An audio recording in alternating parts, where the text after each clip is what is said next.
Hello YouTube, welcome to my video. My name is Andrew and I'm here to review a couple lightsabers from UltraSabers for you guys. I'm assuming that while you're watching this video, you're either brand new to lightsaber shopping or you've been around for a while and just want to look at these lightsabers in specific detail.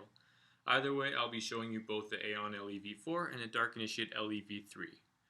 These lightsabers, in my opinion, are super excellent quality and probably a great place to start, especially if you're brand new. They're not that expensive, but at the same time, I believe they're one of the best lightsabers to have, in my opinion. You can do two-handed dueling or single-handed spins, anything like that. Another thing to mention before I begin this video is customer service is actually really good. My experience with Emory Harris and dealing with all these questions and answers going back and forth between each other, it was really good. He'd always respond to me within a couple hours or at the latest one day, and his answers were all accurate and exactly what I was looking for. So thank you, Emory Harris, for all your great work. Anyways, on to the video now. Alright, so first things first, let's take a look at my Aeon Le V4 saber. This is the hilt right here. So silver, it's got the gold grooves in here, the black guarded button, just all the defaults in that kind of case. And it's got the heavy grade 36-inch blade as well. This saber here I pretty much got because I want to be my main dueling saber that can take a lot of impact and rigorous dueling abuse. So I obviously got the the heavy grade blade at the 36-inch, and this sucker lasts quite a bit of pressure. I don't know if you see it here, but I'm bending it quite a bit, and all you can see is the film bending a little bit as well.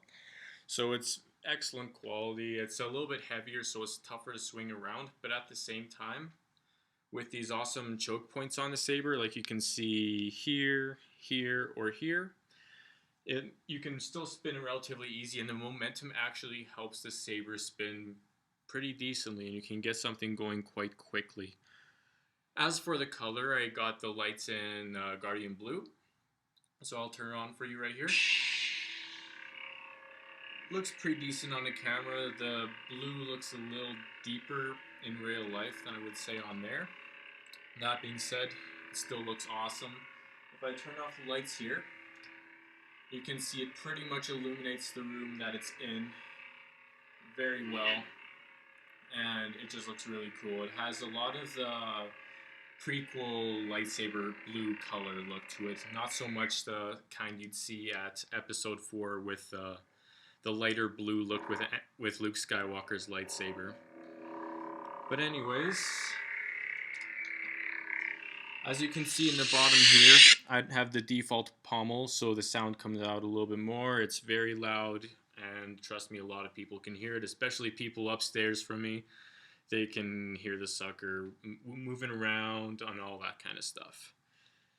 I personally got the flash on clash for this guy. It's a Adigan Silver Clash, so it looks pretty good. I'm very happy with it, especially if you're just going to swing it by yourself and want to pretend you're in some kind of dueling situation with somebody, but nobody's actually there. It's nice to pretend like you're actually clashing with people and whatnot. It makes it feel more realistic. So I'd recommend it to anybody. It's worth the extra 35 bucks. Why not? You're spending a lot of money for a lightsaber anyway. Might as well make it the best. So yeah, overall, I do love this lightsaber. It is very versatile. You can move it around, but at the same time, super sturdy. I'd recommend it to anybody. The only thing is it's not really a famous lightsaber. None of your favorite characters use it. But hey, at least that gives you a chance to make something unique out of it if you're looking for that too. But as for the next lightsaber, the Dark Initiate Le V3, on this one I managed to get the AV switch that lights up to glow red.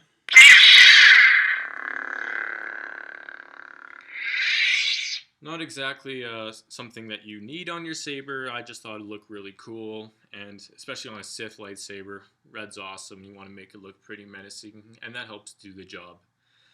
But anyways, this saber here, once again, very beautiful, sleek black and silver. I like the way it looks together, and I got the 32-inch mid-grade blade for it as well.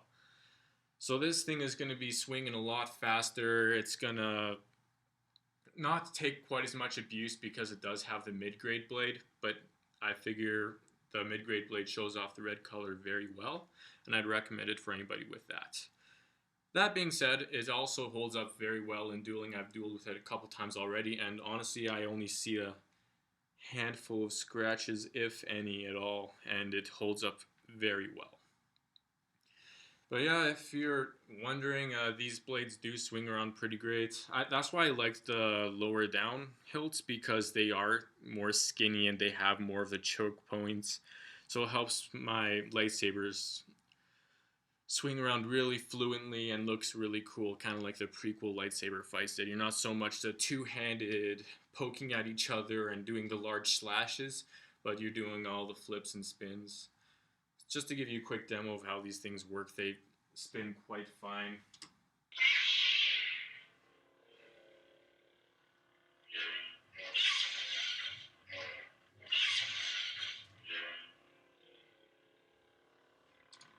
I got the flash on class for this one, as you could tell as well. I got the violet amethyst class. I find it works very well with the red. It's got a hot color to it. And yeah, I'm just a big fan of it overall. Once again, the default pommel, so all the sound goes through.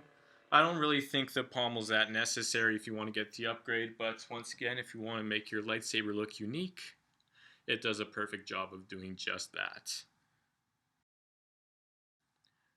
Now I'll take a couple seconds to show you the differences between these two more clearly. As for hilt size, I'm measuring these up to each other here. One is the Initiate, one is the full-size Aeon Le V4. And so basically there's just that much kind of room off it. Really not too much, but it does make a difference. As for the brightness goes, one is the heavy grade and one is the mid grade. They're different colors, so it's kind of hard to tell, but I'll take a showing to you anyways. We have the blue one over here, and the blazing red over here.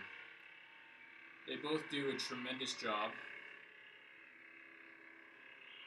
but the blue does emit a little bit more light than the red one, I believe, even with the heavy grade, but that's just because the red is a little bit tougher to show up for color. But yeah, I've clashed with both of these, the heavy grade on the mid grade. They both handle just fine. There's no damages at all.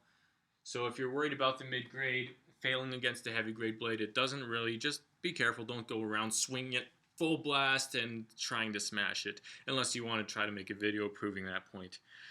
But yeah, those are both the sabers. I had all my answers given to me from Emory Harris. All of my questions were answered really quickly within a day or so, or even a couple hours, and they were all accurate and very good responses. So it helped me a lot. I want to say thank you to Emory Harris for that. Yeah, the excellent customer service, the product quality overall is awesome. I wouldn't recommend it if you really want to get Star Wars replica lightsaber, like something the characters have, or have a really huge hilt so you can do the two-handed sabers. It's not really like that, at least the ones that I got. But they do perfectly for really cool-looking spins and duels as well. So that's why I'd recommend it to at least the beginning lightsaber specialists. That's pretty much all I have to cover for now. I'm probably going to make another video a little bit in advance, like probably 3-4 months away after it's gone through more work, just to see how the products are doing. But after that, yeah, the sabers are awesome. I'd recommend them to anybody, and hopefully you find your purchase very soon. Thanks for listening.